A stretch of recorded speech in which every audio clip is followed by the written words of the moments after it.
really love your positive approach to this, but let's be honest. Where are we at with the state of civic education?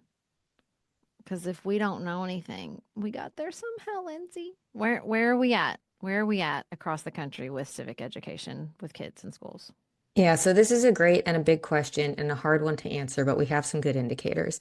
The reason why it's hard is, every state gets to decide how they're going to do this, and they make different choices. Some states say we're going to have a test at the end. Some states really pull from like the citizen exam. Some states say it's not going to be required at all. And so it's really hard, but there's like a modal style of delivery throughout the US, which is usually in seventh or eighth grade, kids will get a class that's called like US history. Sometimes it's called world history, but it's this umbrella social studies term where they're going to like learn a little bit about US history.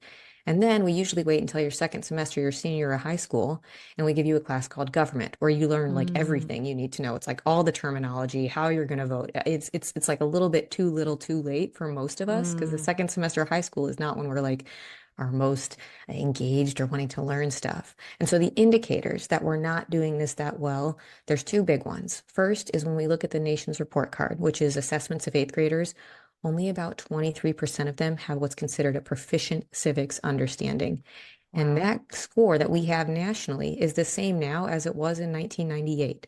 It like had a minute where it bumped up a few points and it's right back where it was. So we aren't doing this. We know that in middle school.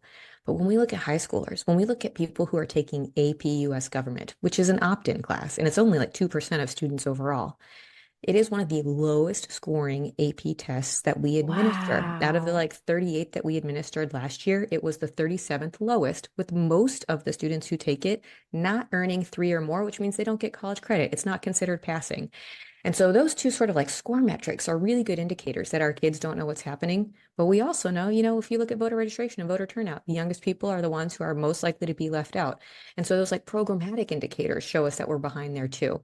And it's been this way for a while. It doesn't have to be this way forever. Like we can learn these things. We can turn this around. We see this in adult learning because from 18 to Hmm. 65, you get better at these things.